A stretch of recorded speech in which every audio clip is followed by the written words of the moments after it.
Small disclaimer here. This is not a video about why you should love this series or you're wrong for not liking it. This is a video about my opinion on people's opinions and not why they're wrong, but my grievances with their grievances. I'm not trying to say you guys should love this or you have to love everything or you're wrong if you don't like it or you're wrong for hating it.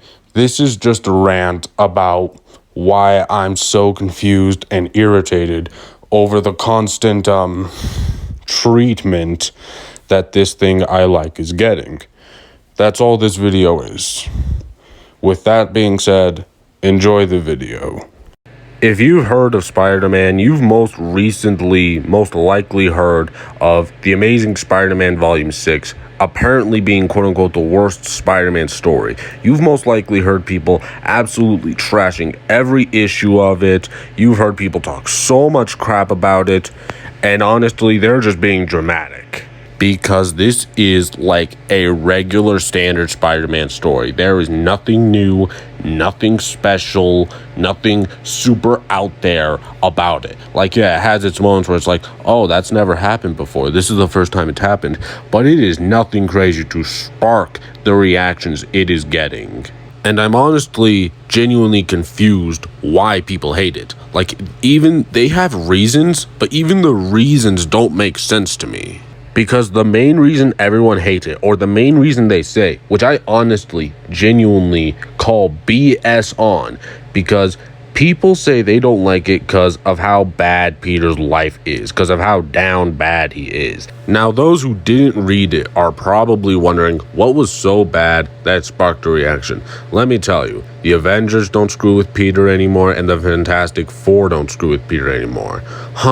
Sounds awfully familiar of something, don't you think? Not to mention Paul, who everyone just hates the crap out of every chance they get. They just over-exaggerate every single thing Paul ever does and just make him seem like the bad guy, even when he's just chilling and saying hi to Peter. Now, again, those who didn't read it are probably wondering, who's Paul? What'd he do? Well, Paul's a new character who came out in The Amazing Spider-Man Volume 6. And you see, one day, Peter and MJ, while they were still together, were just chilling, and then they came through a portal and they found Paul. Paul was the last human being alive, and he had technology that opened the portal that led them into this ruined New York dimension.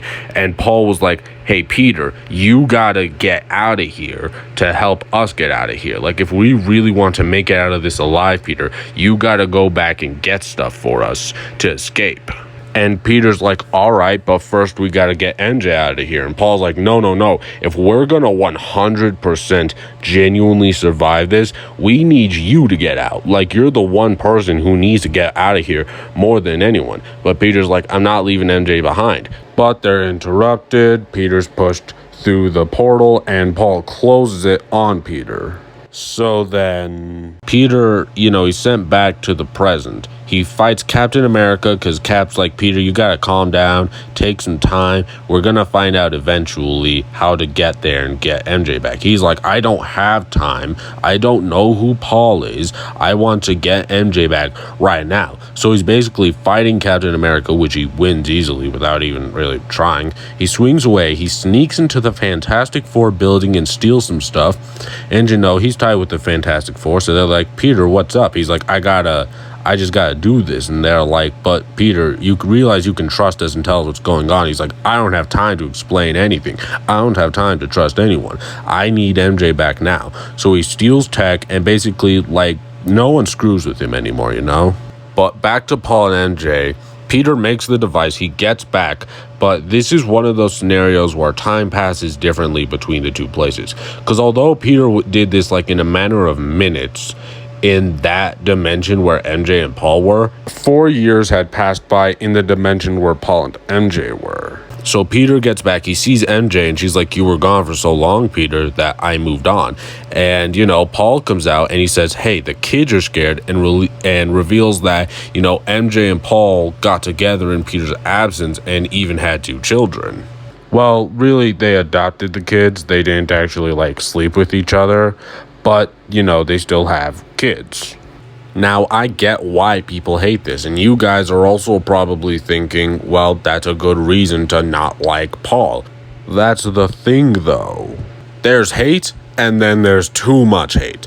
And let me tell you, Paul gets way too much hate. Like, way more hate than he should. Because Paul's no angel. In fact, he's actually the son of that villain that, appeared in that other dimension where MJ and Peter met Paul. That villain actually committed a lot of genocide. Paul helped him do it, but eventually he saw the error of his ways, and in that time skip basically killed his father.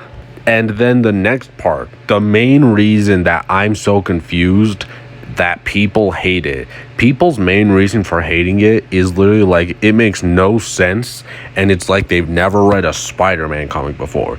They say that, oh, Peter's life sucks, Peter's life is misery, the writers hate Peter. People have legit started making memes about the writers trying to make Peter suffer. They've made jokes about it, and the thing with that is people are just now doing it. Like, this volume was somehow what made people all of a sudden like, oh, Peter's life sucks. Why can't Peter have a happy ending for once? And the main reason that this doesn't just confuse me, but this genuinely, angers me, is because why are people just now saying this? Like, why are people just now realizing how horrible Peter's life actually is? Because let me tell you some of the things that have happened to Peter even before this series. His parents died. He had to be raised by his uncle and aunt, like the only two people left in his family. Then one of the only two people he has left to look after him dies because of someone that he himself let go. Heck, even before he became Spider-Man, his life has always sucked. Like, literally, there's a comic where Peter literally describes to a kid how one time an older man forced himself on Peter. Like, Peter didn't get away, and this was before he became Spider-Man. So Peter himself has literally gotten touched. And when he was younger, he used to be bullied the crap out of by this other kid. The kid's name is Carl King. He's like a way worse bully than Flash ever was. He literally, when he was just a kid, he used to tie Peter to a pole, and he would grab a football and literally ricochet it off of Peter's face, and all while doing this would yell at him how his aunt told him to do it. And that was before he became Spider-Man. Now let's go to some of the stuff that's happened to him after he becomes Spider-Man. One time he impregnated MJ, but since his DNA has radiation in it, MJ and the baby died from radiation poisoning. Heck, in Civil War, the first Civil War, he was outed as Peter Parker because he trusted Tony Stark, and when he rebelled against Tony Stark, his aunt got shot. Heck, in a what-if version of that comic, MJ got shot and killed. But back to the non-what-if version where Aunt May got shot. She was slowly dying, and Peter was going all over town. He was unleashed. But the problem is that no one would help her. Peter literally had to resort to the devil, Mephisto, who's literally Satan, to help revive his aunt on the condition that everyone forgot about his relationship with MJ and that they wouldn't be together anymore. And still, just now people say he started suffering. Just now people have started to recognize it after all these years.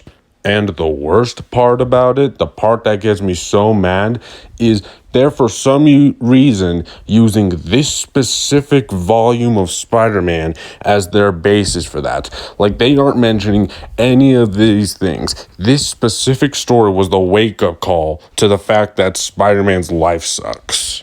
Because apparently it didn't start with losing his parents, losing his one father figure he had, getting touched, losing the first love of his life. But no, the worst thing to happen to him, his life started sucking when he lost his girlfriend, which last time I checked, no one likes to someone who literally paid his bill for him. And then Norman Osborn, who, again, for those who don't know, is now actually a good guy, like a superhero. He's the Gold Goblin now.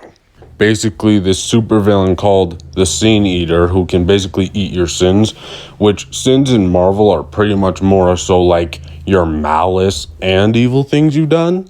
They're like evil things you've done, but also like your malice, like your evil will, basically.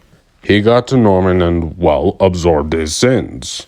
And although Norman does still have that evil personality, it's basically the good side that's in control now, while the evil side's just kind of like a voice in his head, who isn't even trying to like steer him to the wrong direction anymore. He's more so just like there. And this is when things start getting confusing. Again, I want to reiterate.